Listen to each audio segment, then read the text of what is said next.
She disappeared. 6 weeks later, her body was found tied up in the trunk of a car. Isn't that terrible? She didn't deserve that. That's terrible. I can't even think about it. It makes me sick. Yeah.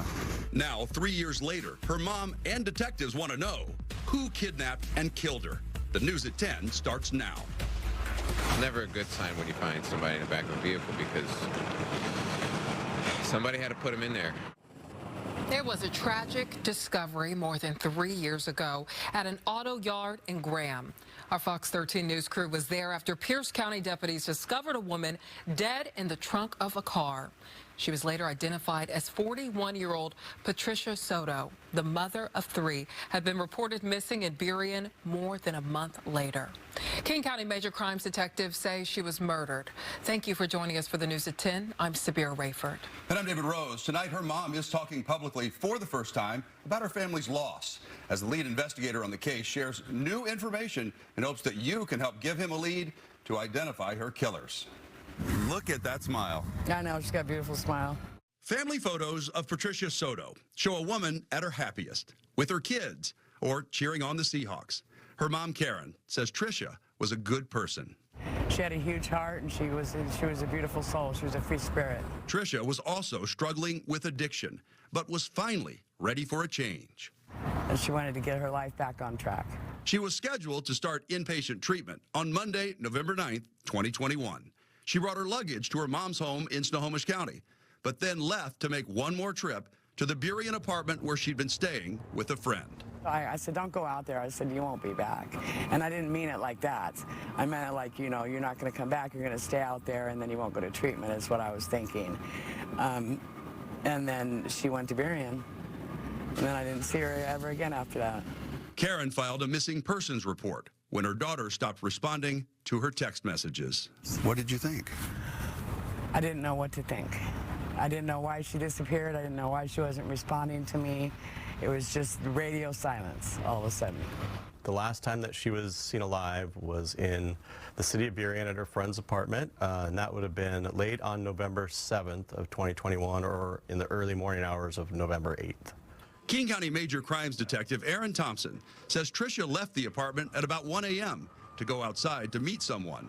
She was running with a lawless crowd. I think just based on the lifestyle that she was living, she was a target of some threats, because of the narcotics deals and things that she had been involved in. Weeks went by with no sightings. It was horrible. It was crying daily. My heart was broken. I was scared to death. Her kids were scared. You know, nobody knew what happened to her. Then, on December 21st, a grim discovery at a tow yard in Graham. Tricia was found tied up in the trunk of this Acura TL with a gold-colored hood. The Pierce County Sheriff's Office had been dispatched there to investigate an odor that was coming from a vehicle that had been donated there. And they saw what they believed to be a deceased person in the trunk of the car, kind of through the rear seat armrest pass-through. Detective Thompson says Tricia was in the car she'd been driving. Her boyfriend was letting her use it while he was in jail. The car had been abandoned in Roy on November 8th, just hours after her disappearance. They called the police because it was on private property. The police wouldn't come tow it. So eventually, to get this abandoned car off their property, they called and donated it to a local charity. And then the tow yard came and picked it up, and that's how it ended up at the tow yard in Graham. Do you think she was already dead when the car was parked there in Roy? It's impossible for us to say.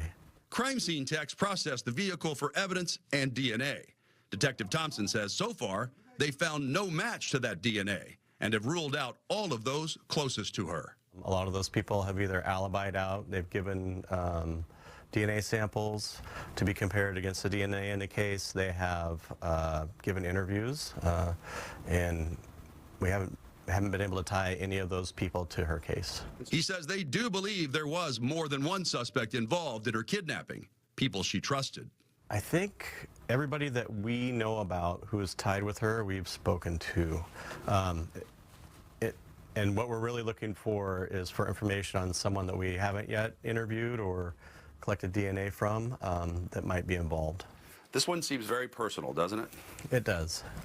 I think that whoever did this to Patricia definitely knew her. She felt safe meeting them, and they took advantage of that. Why would somebody want to kill her? I have no idea. I wouldn't. I don't know. I mean, the way that she was tied up, it had to be somebody that was angry, I think. Detective Thompson says he's certain there are people who know who was involved in Tricia's disappearance and death.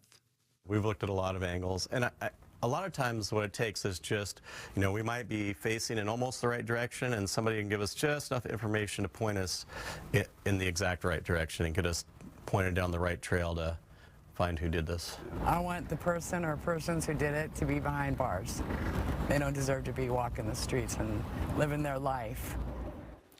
So, if you have any information to help solve Patricia Soto's murder, you will remain anonymous when you submit a tip to Crime Stoppers of Puget Sound. Crime Stoppers is offering a $1,000 cash reward for the tip that helps solve this case. You can text that information through the P3 Tips app on your cell phone or call 1-800-222-TIPS.